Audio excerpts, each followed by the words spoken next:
guys, I haven't updated in a couple of days. I have been watching some films, so what I'm going to do is I'm going to do a quick summary of the films that I've watched in the past couple of days, and then I'm going to do a main feature of a film that I saw today in the cinema, which was Wreck-It Ralph. But let's start first with the DVDs that I've watched recently. And first of all, we have 40-Year-Old Virgin with Steve Carell.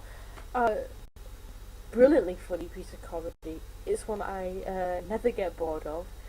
The plot is, I think, a bit of a strange one, but they managed to justify it in the film quite clearly.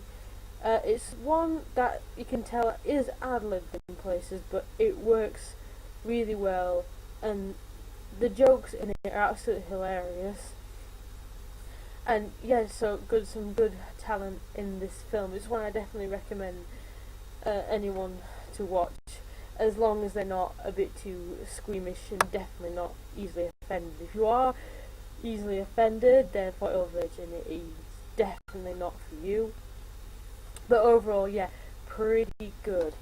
Next we have Deep Blue Sea. I love this film just because, basically the premise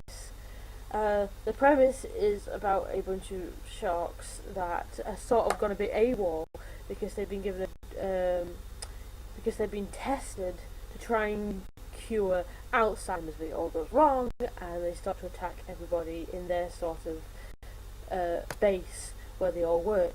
And yeah, I love this film just based around the plot. I think the sharks themselves are really well created. They're incredibly realistic. They're very much they're very much like the Jaws shark in that respect.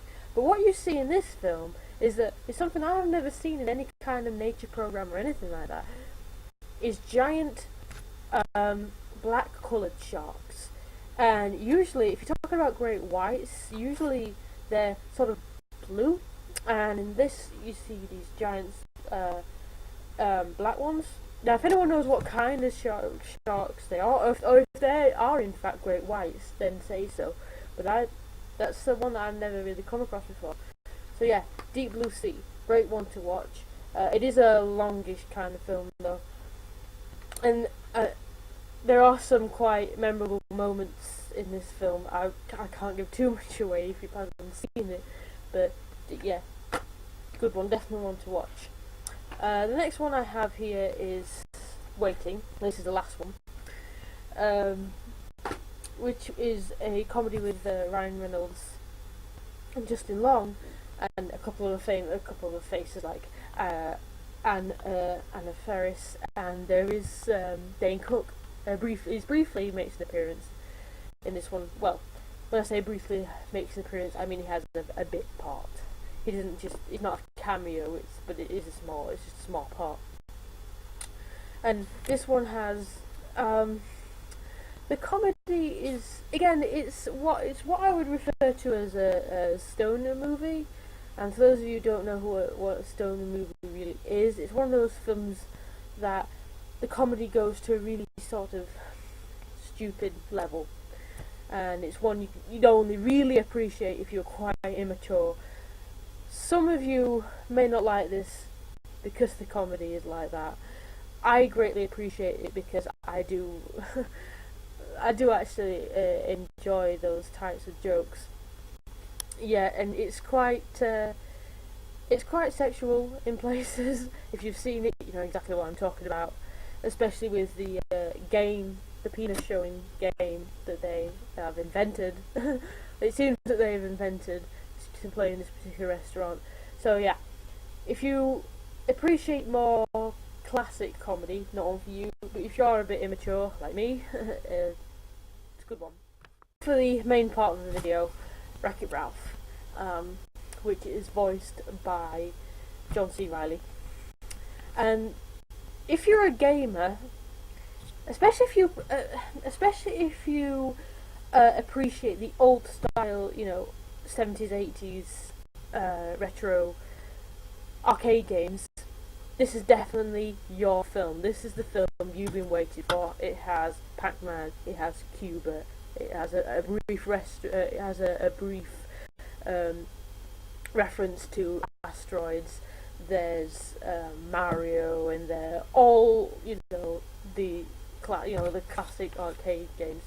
It's not really one for the gamers of today that play things like Evil Dead and Call of Duty. It's not that kind. But if you are a fan of the classic games, then they basically took all your favourites, and mashed them together, made a film, played around with the concept of other games being aware of other games, which I thought was absolutely brilliant.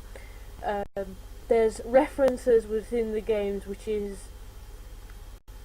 the film, which if you are a big fan of those games, you will get. I'm gonna say it's not really one for kids, to be honest. Not because the jokes are a bit adult, but because they might not get it. They might not get what they're really talking about. They might not really get what the film's referencing. I would say that this film is really for anyone over the age of 15. Ironically, because it's a PG, and it's Disney. It's definitely one for the older generation, the ones that actually remember playing these games, or still to this day play these games.